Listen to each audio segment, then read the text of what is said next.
ബീഫിന് കുറച്ച് ബേവ് കുറവേന്. എനിക്ക് ലേശം വേറല്ലേ നല്ല മേച്ചാക്കിയിട്ട് വിളമ്പായിരിക്കും. നിന്റെ കോമഡിക്ക് ചിരിക്കണക്ക് തലേന്ന് പറഞ്ഞിരുന്നു കേട്ടാ. ആ എടാ അത് പോട്ട് നമ്മളെ രാജേട്ടൻ്റെ മോന് ഫുൾ എ പ്ലസ് ആവുമല്ലോ. ചെക്കൻ്റെ ആയട്ടൻ്റെ തന്നെ അല്ലേ? അപ്പം കഴിഞ്ഞ പോലെ എൻ്റെ മോന് കിട്ടിയതോ? ആലം പോട്ടപ്പാ. അല്ല നിങ്ങളെ അച്ചാർ ബിസിനസ് എന്തായി? അതെല്ലാം അടിപൊളിയല്ലേ? അതെയാ? പിന്നെ പക്ഷെ മോനായിട്ട് നിങ്ങളെ പറ്റി ഭയങ്കര പൊയ്പാന്നല്ല, നിങ്ങൾ അച്ചാർ വല്ലാണ്ട് പൂത്തു പോകുന്നുണ്ടെന്ന് പറഞ്ഞിട്ട്. എന്നാന്നറിയില്ല, അന്നെ കണ്ടുകൂടാ, എല്ലാത്തിനും കുറ്റാന്ന്. ഈ 50 റുപ്യേൻ്റെ അച്ചാറിന് 35 റുപ്യ തന്നിട്ടാന്ന് ഇവൻ്റെ ഈ ഇളപ്പ്. എൻ്റെ മോനാട്ടം വരുന്നുണ്ട്, വേണ്ട വേണ്ട കണ്ടേ കേട്ടാ, രാഷ്ട്രീയക്കാരനല്ലേ. എടാ ഇതിൻ്റെ അച്ചാർ തീരെ പോരാട്ടാ. നീ എന്നോട് അതിൽ ചേർക്കുന്നു, സാധനം വല്ലാണ്ട് പൂത്തു പോകുന്നുണ്ടല്ലോ. മായം ഇല്ലാത്തത് കൊണ്ടല്ലേ മോനാട്ടാ പെട്ടെന്ന് പൂത്തു പോന്ന്.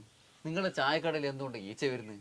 അത് അടച്ചു വെക്കാത്തോണ്ട്. നീ പോർഡർ അടുത്ത് നിങ്ങളുടെ അടുത്തും എൻ്റെ അടുത്തും കള്ളത്തരവില്ല. നല്ല ഫുഡിൽ ഈച്ച വരൂ, അതുകൊണ്ടല്ലേ വേഗം കേടായി പോന്ന്. ഈ അച്ചാർ കുപ്പിയിലായിക്കോ, അന്ന കുപ്പിയിലാക്കണ്ട. അല്ലപ്പ ഞാനെന്നാ ഇപ്പം ചെയ്യണ്ടേ?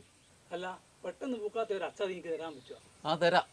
ഷോപ്പിലൊരു അച്ചാറുണ്ട്, നീലക്കുറിഞ്ഞ അച്ചാർ. അതാണെങ്കിൽ 12 കൊല്ലം കൂടുമ്പോൾ പൂക്കോളും.